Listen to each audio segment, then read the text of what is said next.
Hey folks, good evening to everybody. Welcome to another episode of Andrew's Life. I am currently standing in my bedroom of my new house I purchased recently here in Indiana.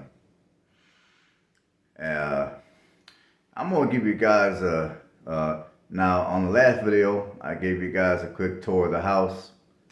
On this video, I'm going to just give you guys an idea of how you can go about uh, furnishing your house on a tight budget.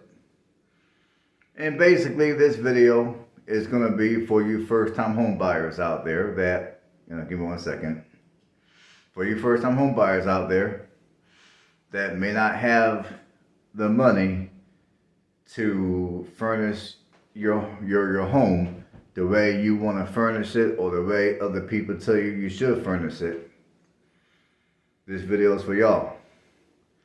And for those of you weirdos out there, word to Dave Ramsey, for those of you weirdos out there that have a little bit of cash set aside and you don't want to pay no mortgage, you prefer to purchase a home and pay cash, but if you do, it's gonna, your money might be a little bit tight for a while.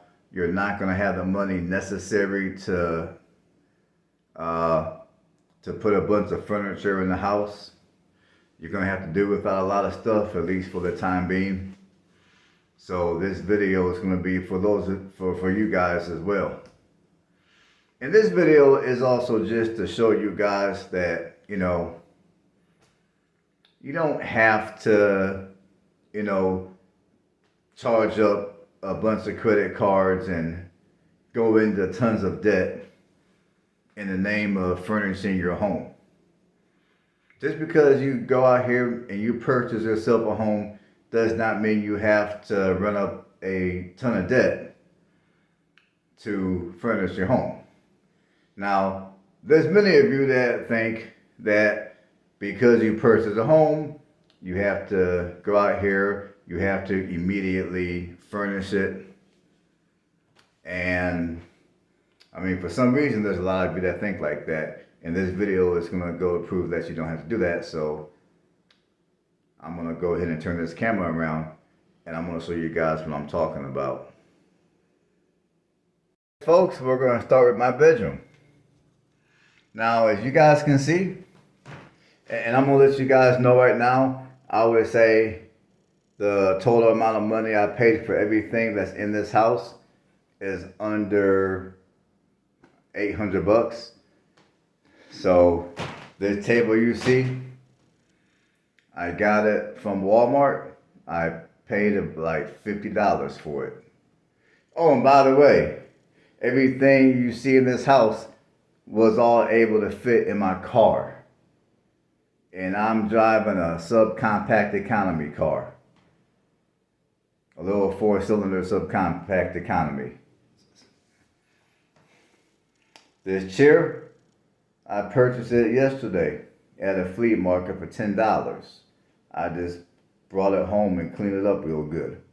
Now, before I purchased it, I did turn it upside down, and I did check for bed bugs before I purchased it. But $10 chair, $50 table. Now let's go to my bed. Basically, what you guys are looking at is nothing more than a piece of memory foam, which I purchased for $60 at Walmart. So like underneath this, I'll show you guys what I'm talking about. Here's the memory foam. Over that, I just simply threw a blanket, which I've had forever. In fact, I've had this sheet since forever. Here's a cover. I've had that forever. I've had it since I was 8 years old. And then I purchased a pillow from Walmart. Nothing special here, as y'all can see. I got me a little laundry hamper for like, I want to say $15 at Dollar General. So, and then you come into my utility room. Now for the time being, I'm not going to have a washer and dryer. I'm going to just use the laundromat. But here's my mop and mop bucket, which I also purchased from Dollar General. I mean, you know, I forgot what I paid for those two things. It wasn't that much. I purchased this vacuum used at the flea market for, I paid like, I think I paid $20. Now, there's nothing special about the bathroom. I mean, I just bought the bathroom curtain at Dollar General. The bathroom mat also from Dollar General. So that's about it for the bathroom. Nothing special in here. You want to say hi to, y'all want to say hi to Kitty? Hey Kitty, say hi to everybody. Okay, fair enough.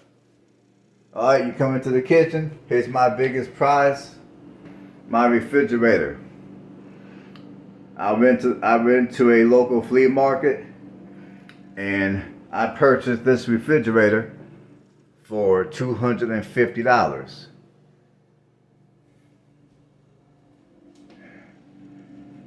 It's a nice one. And it works, as y'all can hear. You got the freezer. Got the refrigerator.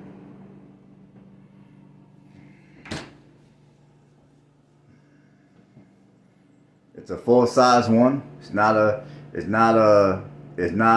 college size or any of that. It's full size. I mean, the stove came with the house already. All my basic supplies in the kitchen, all from Dollar General. A coffee maker, which I've had forever. I purchased this microwave for $35, 900-watt microwave from a local flea market. And I have some. I bought a few pieces of silverware and dishes from my other place in Alabama.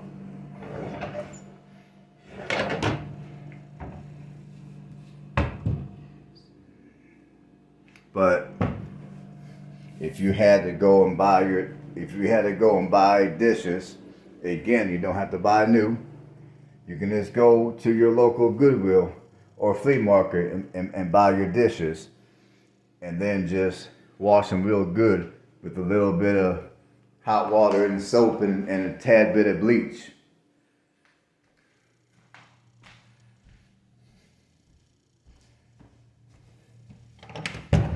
And well, this room, nothing special going on in here.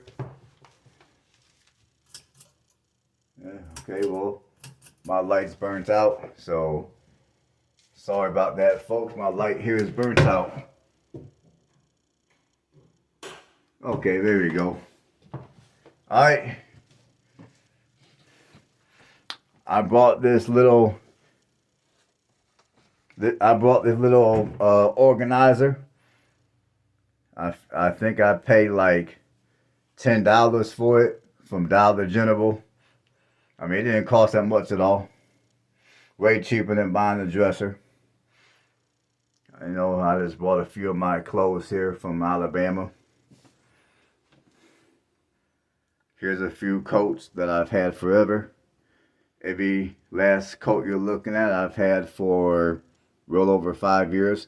I've had this coat for at least 10 years. So, I got my underwear and my socks in these 2 plastic bags. So as y'all can see, I could care less about style. I could care less about buying new. I've never been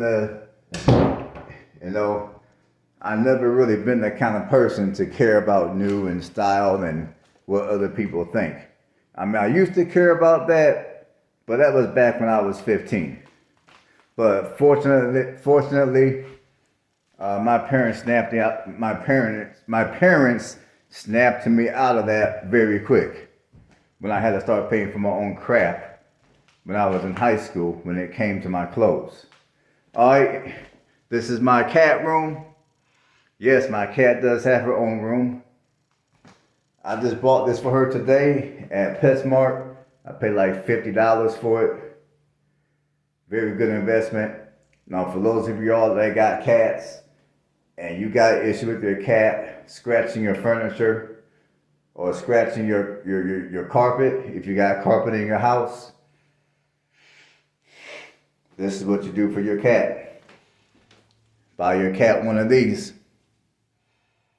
And I can almost guarantee you that it will still, your cat will scratch this as opposed to your furniture. And, that's her little litter box there. I'm pretty sure you guys want to see that. And again, there's really nothing special about this room. You saw that yesterday.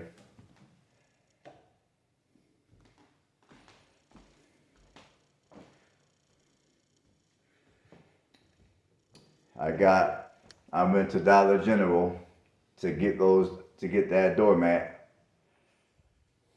And I got another doormat at my other door, which also came from Dollar General.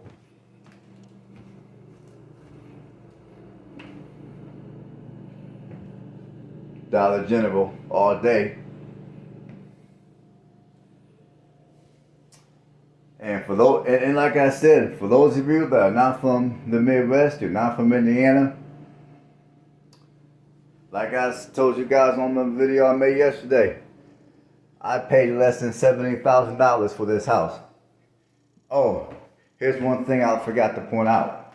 See, this house has got gas heat. Check me out. I mean, I got the temperature set to 67. My heat does work. It works splendid. My heat work, my hot water work.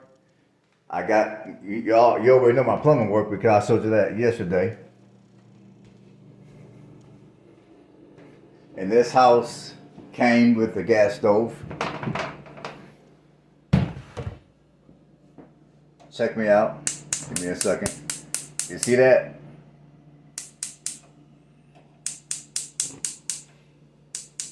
Now, some of you guys might be asking, why in the heck am I going around and showing you guys everything works? Well, that one doesn't work the best, but this one works good. Now, some of you are probably wondering, why in the heck? Oh, and by the way, I put this on the stove just to keep my cat from climbing up on the stove and getting it full of fur. That's why I put it on the stove like that.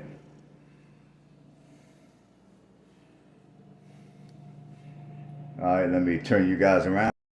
Now, some of you guys are probably asking me, why in the heck am I going around my house showing you everything that works? Some of you are probably thinking, who gives a damn? Who cares? Whoop-de-doo.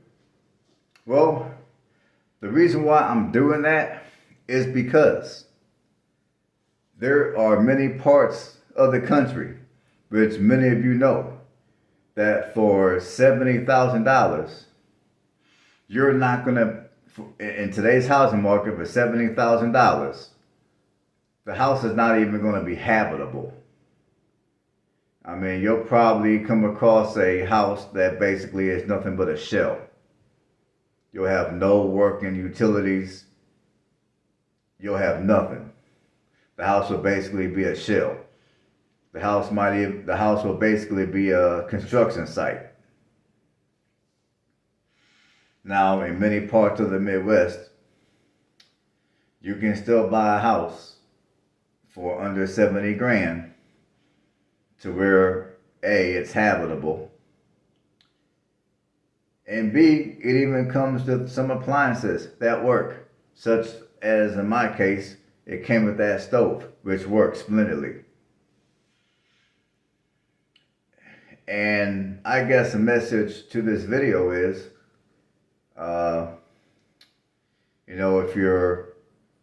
if you're smart with your money and you're willing to forego what people think, and you're willing to do what it is that's in your best interest,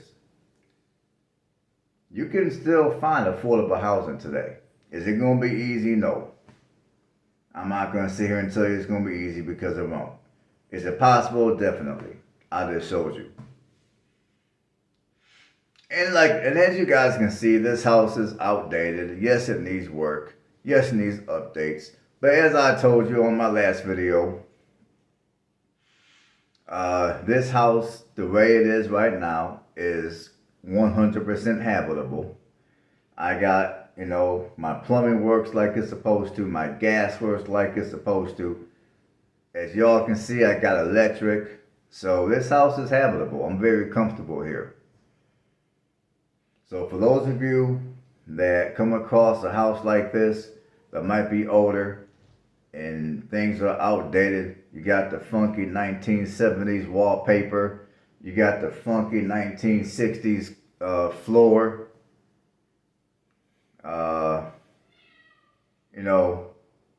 don't be afraid to at least look at that house. And if the house is in your price range, if it's in a neighborhood that you desire, don't be afraid to buy it. And then just as time goes by, fix whatever it is that you're able to fix, that you're able to afford. And that is what I intend to do to this house. I intend to fix things as time goes by, as I get the money. Now, the money which I've had set aside for housing, right now I'm pretty much tapped out. I don't want to put too much, I don't want to empty out my retirement or anything like that. So, as y'all can see, I need new carpet. And that's going to be the next thing I'm going to most likely do to this house. But I'm going to wait until I get the money to put new carpet in. I'm not going to keep taking money out of my retirement, because I want to at least have something there to where, I can allow that money to sit in the market and build compound interest. Alright folks, hopefully you got something out of this video. Go ahead and subscribe below if you haven't done so yet. Feel free to drop a comment in the comment section. And I appreciate every last one of you for tuning in and watching my videos. And if you want to help me out, all you gotta do is give videos like this a thumbs up. Alright folks, stay blessed.